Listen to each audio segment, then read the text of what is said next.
of the 45. So I go back and I find another version, and I'm like, whoa, this is great. So I went and bought a harmonica from the dollar store, like it would work. Really. And so then I went to the pawn shop, and we didn't have much money. And so I went to the pawn shop and tried to get a guitar, and he was like, well, it's a $200 guitar, but since you already seem like you're very musical, I'll go down to $150, and you just pay us installments. And so that's what my mom did. Wow. And that's how it started. You ever hear the pawn shop story about Junior Wells? Yeah. Yeah. Just tell them real quick. Okay. Junior Wells was at a pawn shop, and he asked the guy to see the harmonica, and the guy let him see the harmonica, and he ran out of the store with it. And when the judge asked him why he did that, he said, well, I really wanted to, I didn't have any money, and I really wanted to play the harmonica. And the judge said, okay, well, play the harmonica for me. And Junior Wells played the harmonica for him, and the judge looked at him and said, case dismissed. True story. You know, Junior Wells, piano player, is here. I introduced him before. How about it for Johnny Iguana one more time? So, you've talked in depth in different interviews that you've done over the last year or so about being bullied as a child, and you retreated into your music, and you were homeschooled after some particularly traumatizing experiences with other students and even a teacher. Yeah. How old were you when you began homeschooling? Because one of the reactions was that you were homeschooled. Well, I started homeschooling in the 8th grade.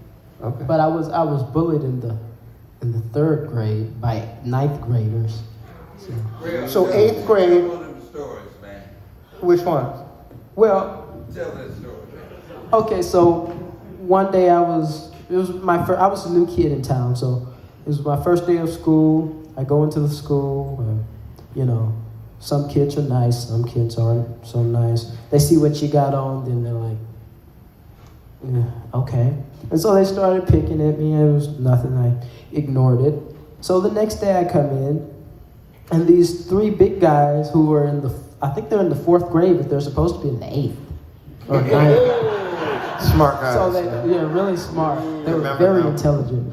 But so they started picking at me for some reason.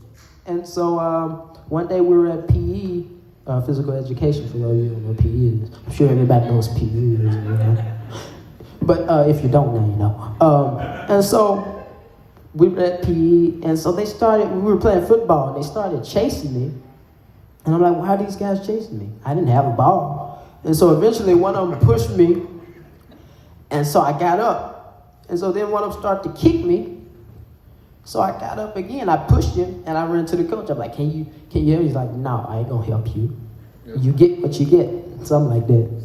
And so later on found out that he was related to them somehow.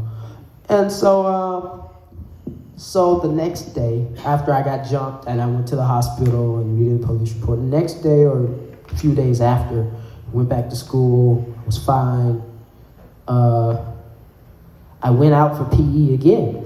I told my mom, but I didn't, tell her the real seriousness of the situation. So I went back out. This time, I said, okay, they aren't out here yet. I'm gonna grab a brick. I put the brick in the grass where I was gonna run to. And so they start punching me and kicking me. I asked the coach, he didn't do nothing. I said, well, okay, I'm gonna run to this. I ran to that brick. One of them came at me. I kicked him. The other one came at me. I took that brick. I ain't gonna tell you what I did. That's for a book. But and they would still pick on me, but they would never touch me again. You know, I'm a lover, not a fighter.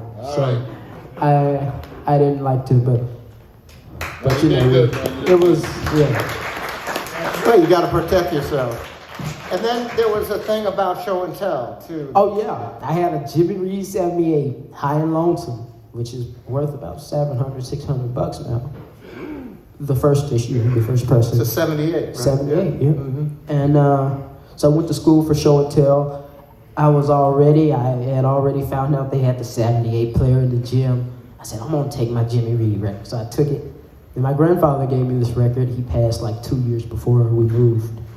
And so I took the record. We went to lunch. We came back from lunch. My record's on the floor in a billion pieces. And like, I wonder who did that, because it didn't fall out of my book bag.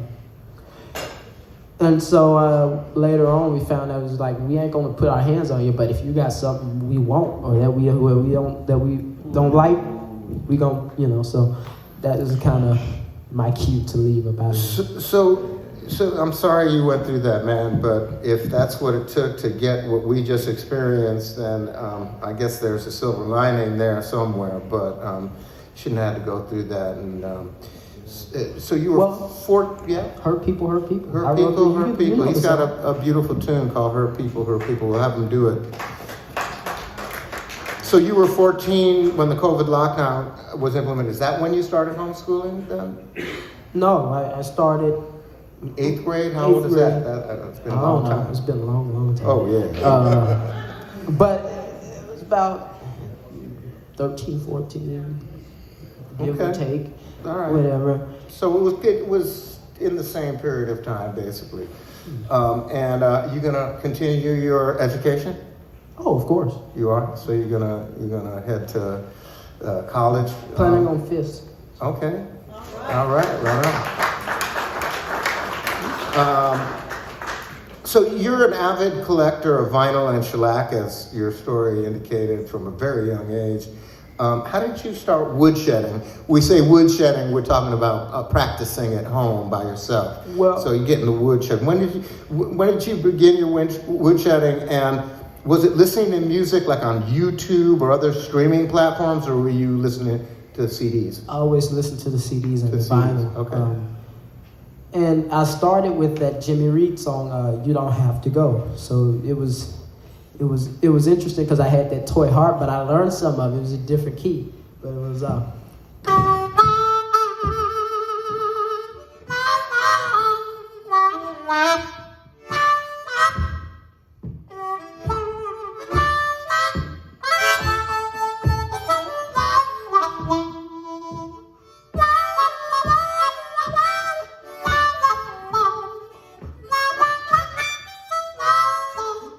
and so forth and so on. And so that was the first song I learned. And in the house, we lived in an apartment at that time, so it was very difficult to practice without disturbing people. But I would practice, and I would get as much practice in, and then I'd put the stuff down for 6-7 months and forget about it, then come back to it, you know, because I was in between serious and not serious. But it was always records and CDs. So, one thing, working with you and being your manager, people always hear this all the time. They call you an old soul. And older blues musicians are really amazed by your blues knowledge and your seemingly innate understanding of the idiom. And you're often called a traditional blues player in a world of rock, blues, guitar shredders, and guitar heroes. Can you tell us what traditional blues is, and what is it in your music that resonates so profoundly with the older artists who have, waxed eloquence over you and championed your work? Well, first of all, I like to make music that everybody can enjoy, and that that resonates with everybody. But traditional blues, to me, you got your Otis Rush, you got your Eddie Taylors, your Jimmy Reeds. It's part of the tradition. It's something you can cut on and you can feel. You can hear it and you can listen to it, and it's like, oh, I know somebody that happened to. Oh, that happened to me. It speaks more to the heart and the soul, not just to the ears.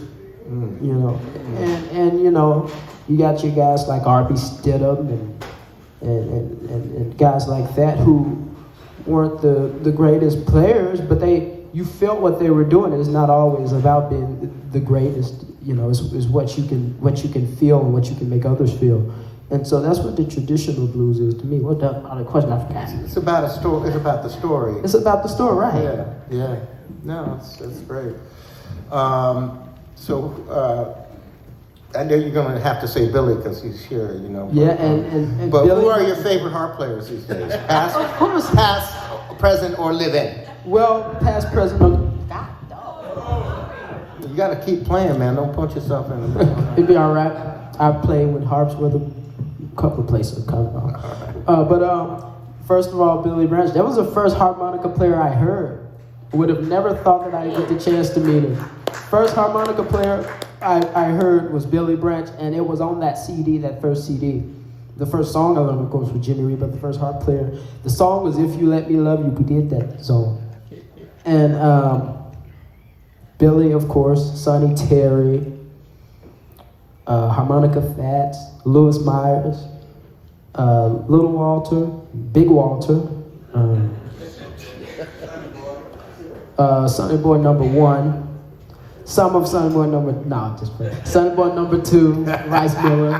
We have this ongoing thing between Sonny Boy 2 and Sonny Boy. There are so many harp players, you know, that I could name, but they were all great, and you know, you can learn something different from each one of them, which is what I love. Slim Harpo, you know. All right, well, you know, we want to get back to the music, everybody, and so we're going to open this up for some questions and answers.